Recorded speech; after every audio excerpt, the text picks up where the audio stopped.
Liebe Zuschauer, herzlich willkommen zu Inside Wall Street hier aus dem Studio der New York Stock Exchange. Ich bin Manuel Koch und bei mir ist heute Peter Cardillo of Rockwell Global Capital. Thank you for joining us today, Peter. My pleasure to be back.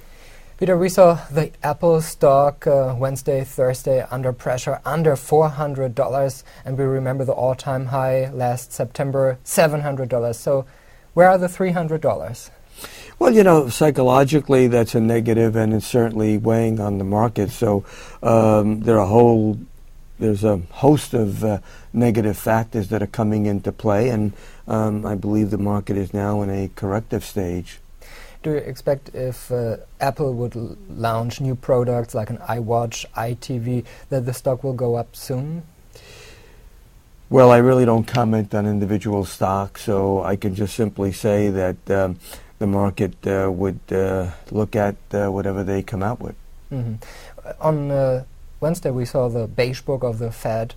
They see a slow recovery, but it's still slow when it comes to the unemployment data, but the housing market was better. That's right. You know, there were two components that did quite nicely, and that is, of course, the automobile sector, which is the manufacturing sector, obviously, and we saw construction spending aiding the housing market in general. But if you really look at the number, if you really look at the beige book, you'll see that while it showed that the economy did slightly better, basically it indicates that the economy is slowing. And I think that negates the mixed talk that we've been getting out of the Feds, you know, about an early ending of the stimulants, QE3. And so, you know, if you look back, if we look at yesterday's numbers, the leading indicators, jobless claims, the Philadelphia Fed, basically pretty weak, and that's another indication that the economy is slowing. Now, that doesn't mean that we're headed for recession. I don't believe that's the case at all, but we are looking at slow growth, and that means that the Fed is going to continue to stimulate. And the Fed also said that the consumer not spending enough money, so maybe this is also a result of the spending cuts we saw in early this year? No question about it. No question about it. The tax hike and, of course, the automatic spending cuts are weighing. In fact, we can go back to the beige book, and you know, you see the defense sector was clobbered, and so that's having a negative effect.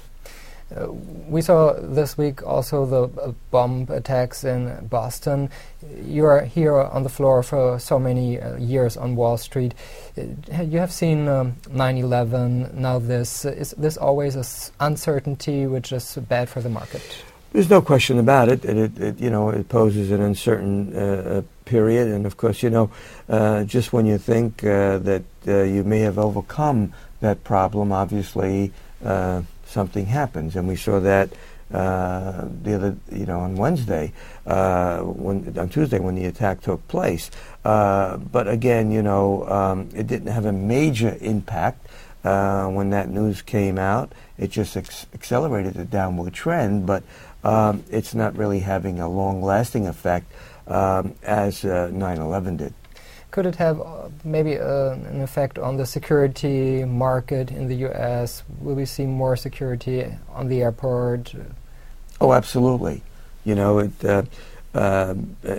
again, anytime you have a terrorist attack, obviously, you know, controls get tighter, and the government, you know, is quite cautious of it. But the bottom line is, you're never gonna defeat terrorism. It's almost an impossible task. You can contain it, but you certainly can't win the battle. Mm-hmm. We are in the middle of the earnings season. What do you think so far? Well, so far it's been mixed, you know, and I think overall earnings are not going to be that great. And I think that's one more negative for the stock market in the short term. As I said at the beginning of the program, I think we're in a corrective stage. probably looking at the S&P inching down to around 1450, 1475 before stabilizing. But I think this corrective stage is necessary and actually healthy for the market. Bottom line is that once we do correct, there's still no place to put your money. And so I think at the end of the year, we're looking at much higher levels. So you expect in the second half of the year a better rising market? Absolutely. And better earnings season? Earnings, as long as we don't see earnings go into real negative territory, that is, as a whole, S&P actually coming on the negative side of things, that's a positive. So the bottom line is that we have low interest rates. They're not going anywhere for a while, and so there's no place to put your money. Peter Cardillo of Rockwell Global Capital. Thank you so much for joining us today. I appreciate your time. Und Ihnen, liebe Zuschauer, vielen Dank fürs Zuschauen. Wir sehen uns bald wieder hier aus dem Studio der New York Stock Exchange.